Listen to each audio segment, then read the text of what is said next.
Addiction continues to have a significant impact on our state. In 2020, North Dakota lost 118 people to drug-related overdoses. That's up 79 from the previous year. And today we have First Lady Catherine Burgham here to talk about this year's annual Recovery Reinvented event. So thank you so much for coming in today. Thank you so much for having me today and helping us get the word out about Recovery Reinvented. Such an important topic in a conversation we need to have, sometimes a tough conversation. Can we start with your story and why you're so passionate about it? Well, I'm passionate about it because it affects me personally.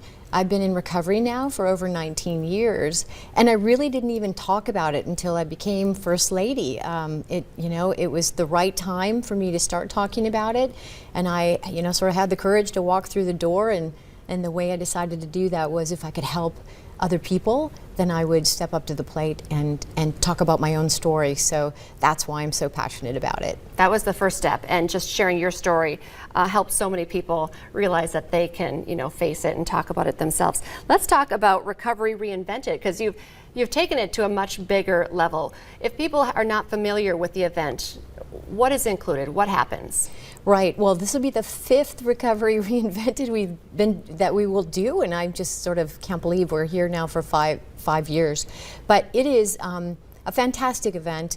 It's really focused on eliminating the stigma around the disease of addiction. That was the primary purpose of it.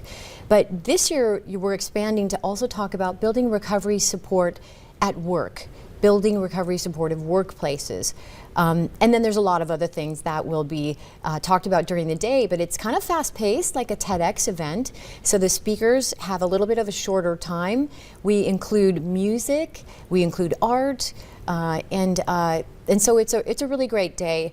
We also have many people from North Dakota telling their stories this year. That's one of the things we get as feedback, is that people really like to hear the stories.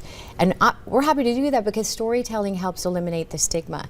So people need to actually register on the website, though, because you can attend in person or you can watch online, but we do need people to register so we know for sure how many people are joining us that day. So we're super excited. So if you do it in person, here's the details. It's coming up October 25th in Bismarck. Right, it's in Bismarck at the Bismarck Event Center. So if you come and join us live, that's where it is. Or you can watch online too. Is there a cost? There's no cost. It is free, and that is just so awesome because we have great sponsors. And especially this year with the pandemic, more people have been affected by behavioral health issues this year, addiction and mental health. So the opportunity for us to offer this for free because of the support of our great sponsors is just so important. Let's talk a little bit about the numbers. You've been doing this for a while. It's been a great start, but with the pandemic in the middle, the numbers are still staggering to hear. They are. The more people are using substances, more people are facing suicide, and it just everything. The numbers are all up because of the isolation, sort of the lack of resources, the inability to be around people that you can be around for support. So in our state, the overdoses are up. And this year, like every year, we will be doing naloxone training, which is the opioid overdose reversal drug. And that has really been helpful in the past. Some parents have attended. A couple in particular had their son who had an addiction to opioids.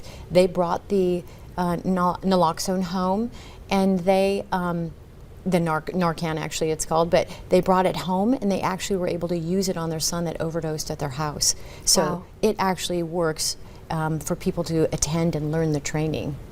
So let's expand on that. Who is this for? Because it's not just someone who might have an addiction. That would be great. Someone who is battling an addiction, but maybe you have a loved one. Maybe you have a daughter or a son, a spouse. I feel like addiction really touches so many people. It does. You don't really know who's affected because not enough people talk about it.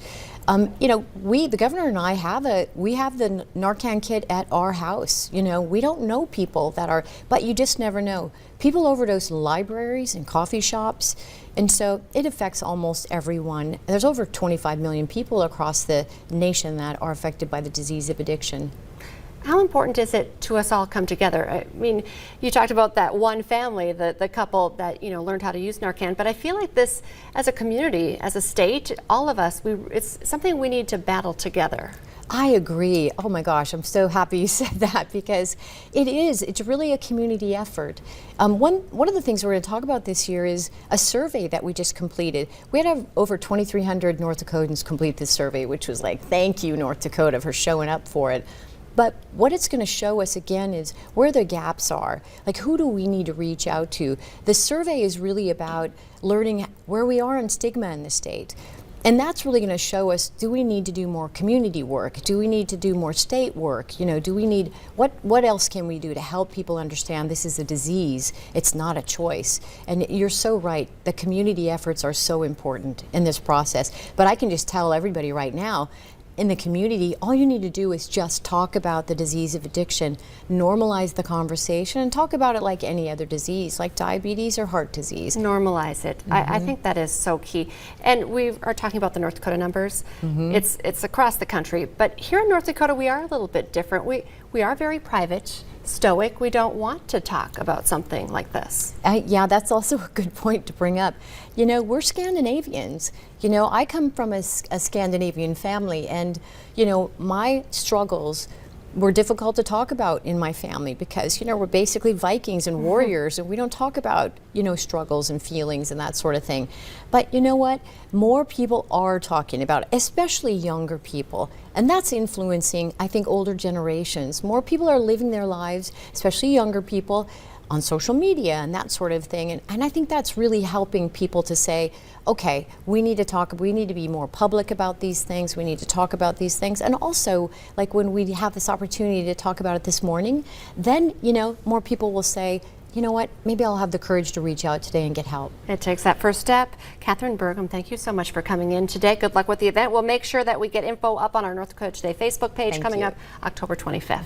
Stay with us. Coming up next, we are going to be checking in with our VNL Deal of the Week. Stay with us.